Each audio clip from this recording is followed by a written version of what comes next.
साथियों, पहले मैं आप तमाम लोगों को अभिवादन पेश करता हूं।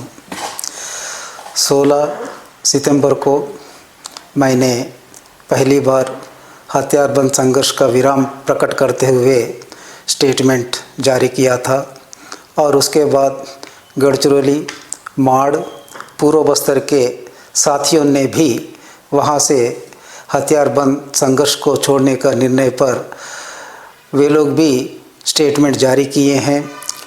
मैं महाराष्ट्र के गढ़चिरौली में 60 कामरेडों के साथ मेरा हथियार छोड़ दिया था, वे लोग भी हथियार छोड़े हैं।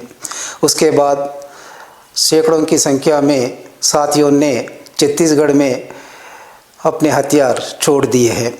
इसी बीच में भारत की कम्युनिस्ट पार्टी माओवादी के केंद्रीय कमेटी के सदस्य चंद्रन्ना तेलंगाना में पुनर्वासन के लिए आए हैं।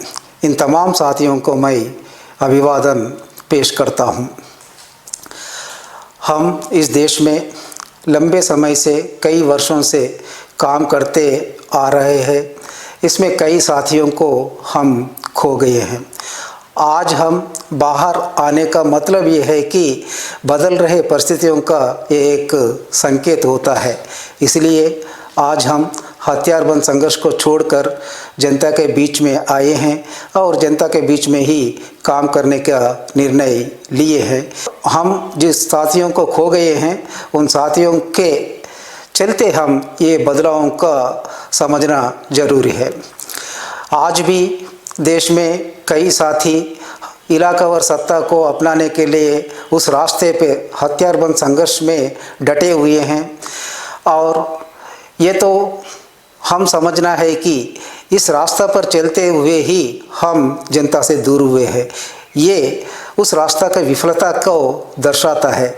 लेकिन हमारा सीसी तमाम बदलावों को पहचान रही है, लेकिन हमारे संघर्ष पर बदलाव लाने के लिए तैयार नहीं है। ये उसकी कटमुल्लावाद तरीका को दर्शाता है। इसलिए देश के कोने कोने में काम कर रहे हमारे साथियों से मेरी अनुरोध ये है कि आप तमाम लोग हथियारबंद संघर्ष पर हम आगे नहीं बढ़ेंगे करके हम जो समझे हैं आपके सामने रख रहे हैं। इस पर आप लोग भी निर्णय लेकर हथियार छोड़कर जनता के बीच में आकर काम करने के लिए मैं विनती कर रहा हूं। हम हथियार छोड़ने पर कुछ लोगों ने हमें निंदा करते हुए अलग अलग प्रकार का दुष्प्रचार कर रहा है। गद्दार, नहीं तो कोवर्ट, ऐसा शब्दों का प्रयोग करते हुए निंदा कर रहा है। इसका मैं सरासर खंडन करता हूं। मेरे से पहले कमरेड रूपेश ने भी बहुत विस्तार से इस पर बात किए हैं, इसलिए मैं दोबारा उसमें जाना नहीं चाहता हूं।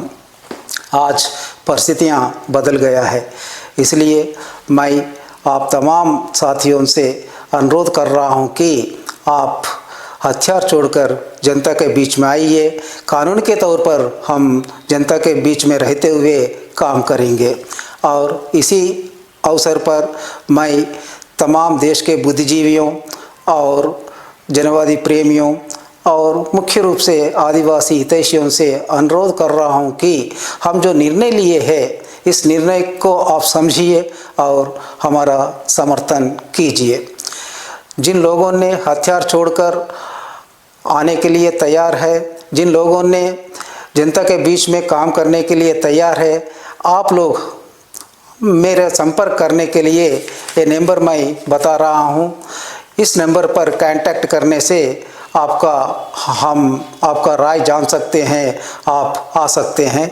नंबर है 8850385333 और एक बार मैं दोहरा रहा हूँ 8856038533 और इसके साथों साथ आप रूपेश का नंबर पर भी आपका राय बता सकते हैं और आ सकते हैं। आने के लिए ही मैं अनुरोध कर रहा हूं, इसलिए रूपेश का भी नंबर मैं दे रहा हूं।